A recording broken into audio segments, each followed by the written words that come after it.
Hey guys, Jake from Michigan here. It's a little windy right now, so hopefully you guys can hear me okay. And I also hope that you guys have been able to complete most of the habitat projects from your off-season to-do list. But it's inevitable. Every year there are going to be some projects that we're not able to accomplish, and that's okay. Just keep continuing to work on your property and make it a little bit better every single year. But that's actually what I want to talk about in today's video. One of those projects that might have fallen through the cracks and you weren't able to get it done yet, and is there still time to do it? And that's a last-minute food plot.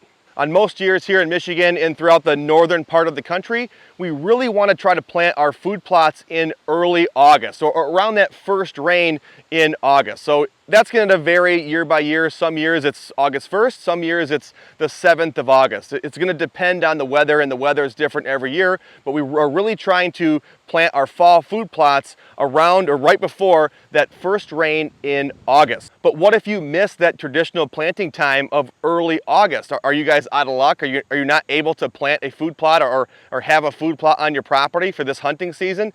The answer is no. Guys, there's a lot of reasons as to why you might not have been able to get your food plot in yet. Maybe you recently purchased a property and you just got access to it. Or maybe you just found a new area of your property, a little open spot in the timber that would be perfect for a food plot. Or probably more realistically, life just is busy and time got away from you and you weren't able to plant when you wanted to plant. But fortunately for us, if time does get away from us and we're not able to plant in early August like we normally like to, we still can put in a food plot for this upcoming hunting season. We're in the second half of August right now, August 20th, and here in mid-Michigan, we still have time to put in a food plot before the upcoming hunting season, which here in Michigan starts October 1st. The first step is an obvious one, and that's to pick a location for your food plot. Now, we're not going to dive into all the details on what goes into the perfect food plot location in this video. We'll cover that down the road.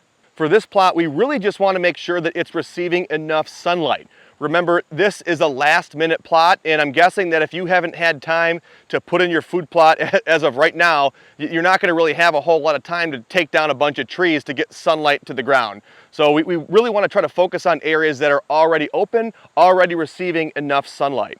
Open fields that are overgrown or openings in the timber make great candidates for these last-minute plots. Once we have a location nailed down for our food plot, the next step, or step 2, is we have to kill the weeds. Because this area has not been prepped, we're just coming in here right now for the first time to plant our food plot, it's going to be overrun with grasses and weeds. And we cannot seed our food plot with all of that competition. We have to kill the weeds. If we don't, those weeds are going to choke out just about everything that we plant. And to kill the weeds, all we need to do is spray the entire plot with glyphosate, or generic Roundup.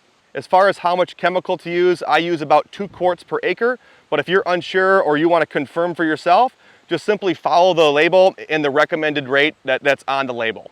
Another thing that's very important when spraying this plot with chemical to kill the weeds is that you only want to be spraying glyphosate. You do not want to be spraying 2,4-D on this plot. 2,4-D has a residual effect. It'll stay in the ground for a few weeks. And remember, this is a last-minute plot. We do not have time to wait. So just glyphosate, no 2,4-D when you're spraying this plot with chemical. The next step, or step 3, is a pretty easy one, and that's to simply seed your food plot. Once that chemical is dry, those plants are essentially dead and they're no longer going to be competing with your food plot.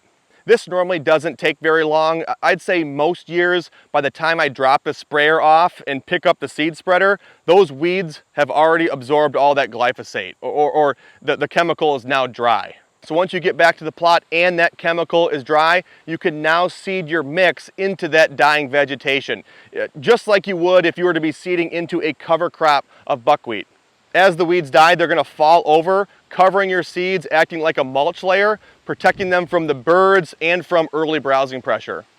Now, if you can and you have access to an ATV and a drag, drive through the food plot, pulling that drag over top of those dying weeds. It's going to do a couple things. One, it's going to shake any seeds that got caught up in those weeds onto the ground, and it's also going to crimp some of those weeds down. So because they're dead, they're going to stay laying down, just going to help in that mulch process. The next step, or step 4, is to pray for rain. When you're planting this last minute food plot, you really want to be timing it up with a rain event. If that means you're waiting a couple extra days, that's okay. We're already planting it last minute. Waiting a couple more days to be closer to rain is worth it. The closer you can time the planting of your food plot to a rain event, the higher success you're going to have. So seed your food plot and then immediately get your car washed. There's nothing that brings on a storm like a newly washed car.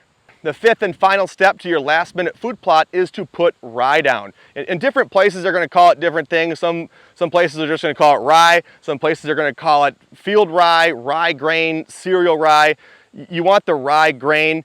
Just make sure you're not buying rye grass. So rye grain, cereal rye, or field rye, we want to be putting this down on our food plots as the final step to our last minute plot. And really, depending on when you seeded your last minute plot, you might have already incorporated rye into the stand. But if you haven't, putting rye down is going to ensure that your food plot is performing for a majority of the hunting season.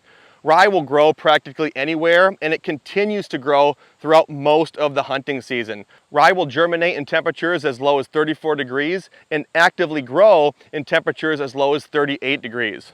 This makes rye a perfect choice for your last minute food plot. Before we wrap this video up, I did want to share a success story about a last minute food plot that I helped put in for a client last hunting season.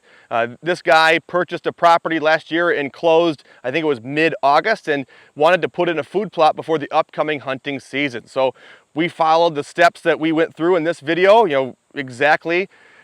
Found a location that was already open. It was an existing field, and then we sprayed everything with chemical glyphosate, 2 quarts per acre, and then we followed up with seeding the food plot. I believe we threw down crimson clover, medium red clover, maybe some perennial clovers in there as well, and then I drove over everything with the ATV and a drag. A couple weeks later, we followed up with cereal rye. I think that was around Labor Day, and just kind of let it go from there. Didn't do anything else after that.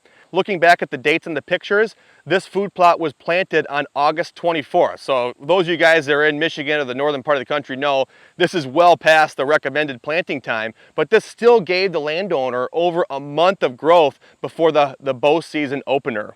Again, those weeds died back and the annual clovers and the cereal rye grew in. In less than a month, there was a green carpet growing underneath all of that dying vegetation. And while last fall that wasn't the prettiest food plot, it performed well, and the landowner was able to watch deer in that plot throughout the entire hunting season. So while there are recommended times for different habitat improvements to have the most success, there still is time this season to get a food plot in before the upcoming hunting season. But that's going to do it for this video on putting in a last minute food plot. If you guys are looking for more content, please check out the YouTube channel. We have more videos like this. We've got podcasts on there. We have articles on the Whitetail Partners website. Please feel free to check those out, and please let us know how we can help you change your property for good.